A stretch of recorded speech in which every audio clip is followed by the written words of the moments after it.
مختلف اس قسم کی دوائیں کھاتے رہتے ہیں، بالخصوص اگر کسی بھی مریض نے کشتہ جات کا بے جا استعمال کیا ہوا ہو، خواہ وہ خام شکل میں ہو یا ویسے ہی اس کی باڈی میں وہ کشتہ جات جمع ہو چکے ہوں مختلف، تو ان کو آپ نے کیسے باڈی سے نکالنا ہے، یہ اصل بات یہ ہے۔ اس کے لیے پرانے اطباء کرام بزرگوں نے کئی کتب میں بھی لکھا ہے، اور میرا ذاتی طور پر بھی یہ معمول ہے، جو میں کرتا ہوں وہ میں آپ کو بتا دیتا ہوں۔ اس کے لیے آپ نے سب سے پہلے یہ کرنا ہے کہ تلسی کے پودے کا پانی، پتے ہوں تو زیادہ بہتر ہے، یا نرم نرم شاخیں بھی تلسی کی کاٹ لیں، ان کو گھوٹ کر ان کا دھو کے اچھی طرح ان کو گھوٹیں، اور ان کا 1 تولہ پانی آپ نے نکال لینا ہے۔ اس کے بعد مکو سبز، اس کا پانی بھی آپ نے 1 تولہ نکال لینا ہے، یہ 2 تولہ پانی ہوں گے۔ ان کو آپ 1 گلاس پانی میں حل کر کے صبح خالی پیٹ مریض کو پلا دیا کریں، ناشتے سے کم از کم آدھا یا 1 گھنٹہ پہلے۔ اس کے استعمال سے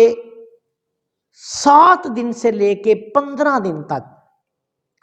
کشتہ جات جو ہیں وہ پیشاب کے ذریعے خارج ہونا شروع ہو جائیں گے اور ہو جائیں گے۔ اگر کسی بندے نے اس کا امتحان کرنا ہو تو اس کا طریقہ یہ ہوتا ہے کہ یہ مریض جب یہ دوائی استعمال کر رہا ہو تو اس کا سارا یورین جو ہے وہ کسی برتن میں محفوظ کرتے جائیں، تو آپ چند دن بعد دیکھیں گے کہ اوپر سے آپ سارا پیشاب گرا دیں تو نیچے گاد کی شکل میں وہ کشتہ جات جو ہیں وہ آپ کو ملیں گے۔ اور اگر کوئی بہت ہی صاحب علم آدمی جو ہے وہ دیکھنا چاہتا ہو کہ یہ کشتہ کس چیز کا تھا جو اس نے کھایا ہے، تو جو معدنیات کے کشتہ جات ہیں ان کو ماؤل حیات دے کر زندہ کر کے دیکھا بھی جا سکتا ہے کہ یہ بھائی نے، جو مریض ہمارے پاس آیا ہے، اس نے کلی کا کشتہ کھایا ہے، چاندی کا کھایا ہے، تانبے کا کھایا ہے یا سونے کا کھایا ہے۔ تو خیر یہ تو ایک بڑے ماہر فن لوگ جو ہیں ان کا کام ہے، لیکن جو میں بات بتا رہا ہوں کہ اس طریقے سے 7 دن سے لے کے 15 دن تک اگر یہ کام کر دیا جائے تو اللہ کے فضل و کرم سے باڈی سے سارے کشتہ جات جو ہیں وہ خارج ہو جاتے ہیں۔ لیکن ایک اور بات آپ کو بتا دوں، بعض لوگ جو ہوتے ہیں جنہوں نے سینکھیے، شنگرفیں اور اسی طرح کی اور بہت ساری چیزیں، زہریں وغیرہ کھائی ہوتی ہیں، تو ان میں ایک مسئلہ یہ آتا ہے کہ جب وہ یہ دوائی استعمال کرتے ہیں نا، ان کے جسم سے وہ کشتہ جات نکلتے ہیں تو ان کا جسم اکڑنا شروع ہو جاتا ہے، بالکل ایسے ہو جائے گا کہ جیسے ان کو بہت زیادہ ٹھنڈ لگ گئی ہے۔ اس لیے یہ نسخہ جو ہے، میں نے کچھ دوستوں کی فرمائش پہ طریقہ اور نسخہ بیان کر دیا ہے، لیکن اس موسم میں یہ قابل عمل نہیں۔ اس کو جب سردی کا موسم نہ ہو اس وقت آپ استعمال کر سکتے ہیں۔ اس موسم میں اگر آپ ایسا کریں گے تو مریض کا جسم جو ہے وہ آپ دیکھیں گے کہ بالکل ٹھنڈا ہو جائے گا۔ تو آپ نے کیا کرنا ہے، اس کی وجہ یہ ہوتی ہے کہ جو کشتہ جات وہ باڈی میں اس نے استعمال کیے ہوتے ہیں اور وہ اس کے جسم کے اندر اپنا کام کر رہے ہوتے ہیں، یا انہوں نے کوئی حرارت باڈی کو دی ہوتی ہے، وہ ختم ہو جاتی ہے، کشتہ جات نکلتے ہیں، باڈی بالکل بندے کی ایسے جیسے بندہ ٹھنڈا ہو گیا، اکڑ گیا۔ یہ میرے مشاہدے کی بات ہے، میں مشاہدہ آپ کو بیان کر رہا ہوں۔ تو ایسی صورت میں پھر ہم یہ بھی کرتے ہیں کہ ساتھ مریض کو مقویات کا استعمال وغیرہ کروانا شروع کر دیتے ہیں،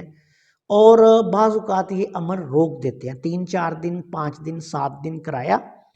جب دیکھا کہ مریض کی طبیعت تھوڑی گڑبڑ ہو رہی ہے، اس کو کوئی مقوی چیزیں، لونگ، دار چینی کا قہوہ بنا کر پلا دیں، چھوٹے گوشت کی یخنی دیں، دیسی مرغ کی یخنی دیں، مقویات کا استعمال کروائیں، اور پھر 2-4-5 دن بعد دوبارہ کر دیا یہ استعمال۔ اس طرح یہ 15 دن تک اگر استعمال کروا دیا جائے تو جو جسم میں کچے یا پکے یا کسی بھی طریقہ سے کشتہ جات موجود ہوں وہ خارج ہو جاتے ہیں۔ بعض لوگ ایسے بھی آتے ہیں، کبھی کبھی پریکٹس میں آ جاتے ہیں، کہ جن کا جسم نا گلا ہوتا ہے، یا خارش، الرجی، دھپڑ، بہت زیادہ مسائل ہوتے ہیں، بس جب پوچھتے ہیں تو کہتے ہیں کہ کسی نیم حکیم سے کوئی کشتہ لے کے کھایا تھا، اس سے یہ مسئلہ ہو گیا۔ میں نے ایسے لوگ بھی دیکھے ہیں جن کو پورا جسم جو ہے وہ، میرے پاس ایسے بھی لوگ آئے کہ جن کا گلا ہوا تھا، پتہ نہیں کیا انہوں نے کھایا. تو ایسے لوگوں کو بھی اسی ترکیب سے سب سے پہلے کشتہ جات خارج کریں، اس کے بعد علاج کریں تو مریض بہت جلد شفا یاب ہو جاتا ہے. اور یہی ترتیب جو ہے یہ امراض مردانہ میں رکھیں. نسخہ میں نے بیان کر دیا ہے، اسرار و رموز بیان کر دیے ہیں. استعمال کرنا یہ طبیبوں کا کام ہے، اور عام نیم حکیم لوگ جو ہیں وہ اس کو خود ہی استعمال نہ کرنا شروع کر دیں. اگر ان کے ساتھ ایسا مسئلہ ہو بھی گیا ہے تو وہ اپنے علاقے کے کسی اچھے قریبی طبیب کے مشورہ سے اس کو استعمال کریں. ایک اور بات آپ کو بتا دوں کہ اگر فرض کریں کسی کو تلسی نہیں ملتی، بعض اوقات آج کل تو تلسی ہر جگہ نرسریوں میں عام مل جاتی ہے، لیکن اگر کسی کو تلسی نہیں ملتی تو نیاز بو جس کو کہا جاتا ہے،